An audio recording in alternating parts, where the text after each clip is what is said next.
and piloted by an onboard computer and maneuvered in 3 dimensions. So that is basically a fully autonomous underwater vehicle. So there is no pilot.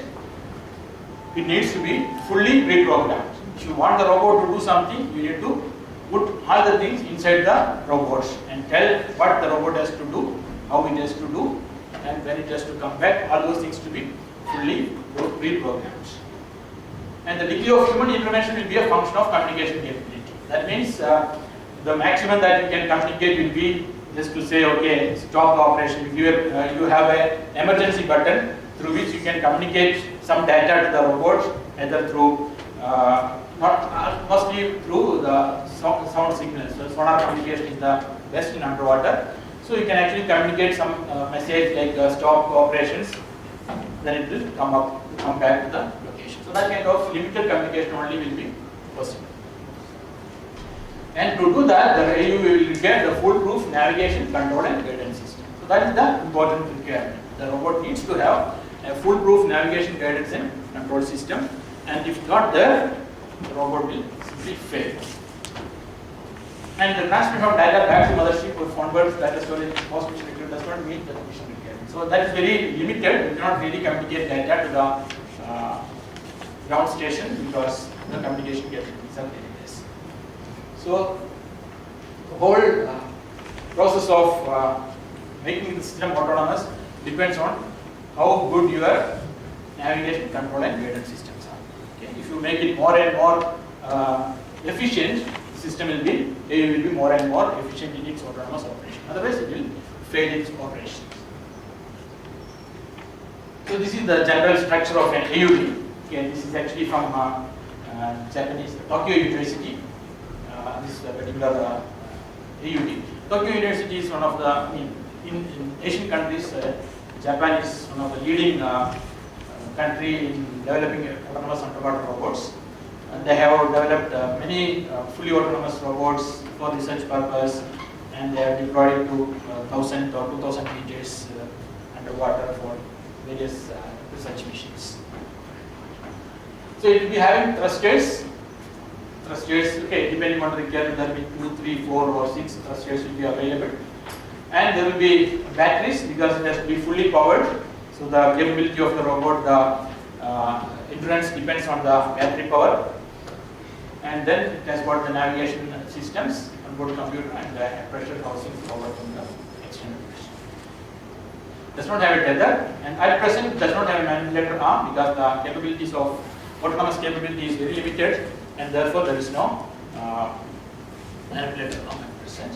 And there cannot be any sampling task with person is there because nobody is there inside, so no need to have the person as well inside. Okay, just to give you an idea, what are the basic requirements for designing an AUV? So one is the hull, which is actually the external structure, which actually has to overcome the pressure underwater. So as you go deep into the water, the pressure increases, and so depending on the design of the robot or what depth you need to go, the hull needs to be designed to overcome that pressure. So when you go deep, what will be the way in which the pressure will change?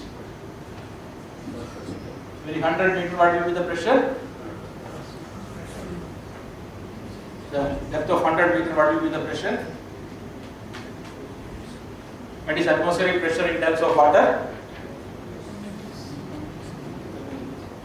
10.3 meters, right? So when you go 100 meters, you will be getting roughly 10 bar pressure. Okay, so if you go 1000 meters, you will be getting 100 bar pressure acting on the robot. So under the so you need to design this hull in such a way that it is able to overcome the pressure exerted by the water. That is the basic requirement for hull design. And then the propulsion system. So propulsion is mostly done by these thrusters. So you can see the thrusters, which actually may be electric or hydraulic. Nowadays most of them are electric thrusters. So you can actually have this depending on the speed of the thrust produced is proportional to the RPM and the size of the thruster. So you can actually decide what is the maximum velocity you want, and accordingly you can actually decide to have the thrusters. The thrusters need to be, depending on need to have in different directions depending on what way you want to move. If you want the robot to move in this direction, you can have use these thrusters. Okay. But if you want the robot to move vertically up, then you need to have a different one. Either you need to have a vertical thrusters, or you need to have use some other method to get the forces in that direction to move up. Okay. Similarly, if you want to have roll motion, you want this to roll, then also you need to have some kind of thrusters. So depending on what way you want this to move, or you want to have a lateral motion, you need to have lateral thrusters. But that actually depends on what way you are going to design the robot. So you can see something like this here. These are known as control planes. You can have a vertical control plane also. Like in the aircraft, you will see this kind of control planes. So by changing the control plane angle, you can generate some kind of control forces. So if the vehicle is moving in this direction, and then you change this to a different angle, you will be getting some different forces acting on this. That can be used for going up and down also. So depending on the way you want to design, you can either use thrusters or you can use control planes to get the different kind of motion, the different forces acting on the robot depending on the motion requirements. So that actually purely depends on the requirement of the robot.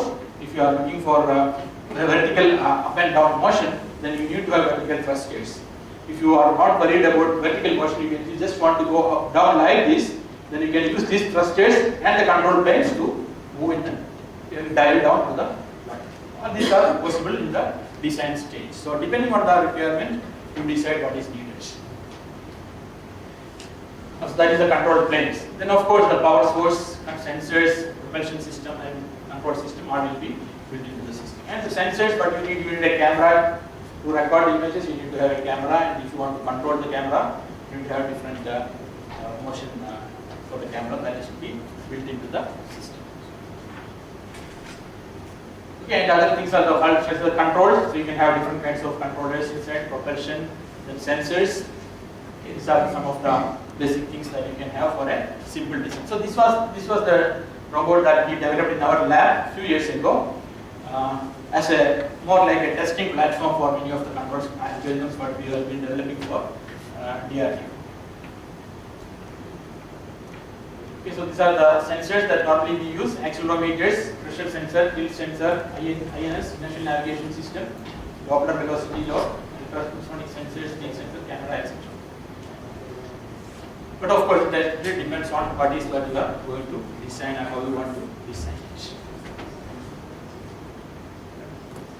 Okay, so we are talking about the design of control, navigation, and guidance system. So any system to be, if any control system you want to develop, you need to know the basic performance of the system. Then only you can develop a controller. If you want to know you want to design a speed controller, you need to know how the system works in an open loop system. Okay, depending on what thrusters you are using, you want to find out how is it working. So the basic requirement for any development of controllers or navigation system, you have to have a pure full mathematical model of the system, and then you try to develop thrusters for that. So I'm just taking you to an example of a flatfish robot, and then tell you how we do the modeling simulation and then control system design for that particular robot. So this is the flatfish robot I have taken as an example. So flatfish means its shape is like that. It's not a cylindrical shape, but it has got a flatfish shape robot. So this is the flatfish shape robot. This is around 4 to 5 meters length and 1.5 meters wide and around 0.5 meters height. That is the size of this robot. It has got 2 horizontal thrusters and 3 vertical thrusters. Okay, vertical thrusters are actually on these 3 places. There are 3 vertical thrusters. It has got the control planes, the vertical control planes and horizontal control planes are also. This is the basic structure of the robot. I want to know how this robot will behave when I have a particular motion under a particular situation. So to do that, I first develop the basic mathematical model for this using the standard equation. So this the control forces tau will be equal to mv dot plus cv plus dv plus g. Okay, so this is the inertia m and the Coriolis and drag forces, and g is the known as the restoring vector, which actually includes the buoyancy of the robot. So this is needed because the robot will be, since it's in underwater, you will be having this buoyancy effects acting on the robot. If the weight is equal to the weight of the displaced fluid, then it will be neutrally buoyant. Otherwise, if the weight is more, it will try to go down. When you put in the water, it will simply go down into the water. Or if the buoyancy is more, it will try to come up. So that actually need to be incorporated in the dynamics, because that actually become a force acting on it. So that is actually the G eta coming here. And eta is the position force vector due to XYZ as well as the roll pitch of the robot. And we'll be having a coordinate frame in the center of the robot, or at the CG of the robot will fix the coordinate frame, and then there will be a global frame based on which you find out the position and orientation of the robot with respect to this. All the measurements of velocity, force will be with respect to this frame, and the position will be with respect to the global frame. And there are a few things which actually makes it different from other kind of robots. One is the buoyancy, because the buoyancy effects are affecting the dynamics. The other one is something called an added mass component in the inertia. If you look at the M matrix here, which is the inertia of the robot, which is being taken into account, just for two components, one is known as rigid body inertia and added mass inertia.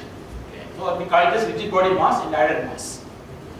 Rigid body mass is the mass of the real robots, and added mass is something which you need to add to this component to show that as the vehicle is trying to accelerate, it has to accelerate some of the surrounding fluid also. It is not only the rigid body which is getting accelerated, but some fluid around the body needs to be accelerated, then only the robot can actually move. Because when the robot is moving, this fluid also will start moving along with that. That is to be taken into account. Generator, okay. So that is what we need to take into account in underwater robot. Apart from rigid body inertia, you consider the added mass inertia also. So there are standard methods to calculate the added mass inertia, but the basic concept is that you add something more to the inertia to show that it is not only the rigid body which is getting accelerated, but there are some other things to be accelerated. So we add what is added mass. And this added mass depends on the shape of the robot and the velocity. It's a function of velocity also. So all those things will be calculated and added into as a function of velocity. We'll get the parameters and we'll add that into this. And similarly, we have to find out the Coriolis and drag forces. And again, we need to, depending on the shape of the robot and the parameters, you need to estimate these parameters and then use them in the equation. So once you have this C and D, you know the buoyancy and you know the center of gravity and center of buoyancy, or the position of the center of gravity and center of buoyancy. You are actually done with the modeling of the robot. So you have the complete mathematical equation to represent the dynamics of the robot without any control. It's more like an open loop model of the robot. So once you have this model, what you do, you have selected a particular thruster. You know what is the thrust coming from this robot. So you try to apply this and then see what will be the performance parameters of the robot. So I have two thrusters. I want to run this at particular speed. I want to know what is the speed at which the robot is moving. So I know for a given speed of thrusters, I will be getting a particular velocity of the robot. That is the basic dynamics of robot. And from there, you need to look at the controller. Now you want to have a control system designed for this. You want this robot to move at a particular speed, and you just want to command that only. You don't command the speed of the thruster, but you put it as a closed loop speed control for the robot. Continue or stop? No, it's 2 minutes. Okay.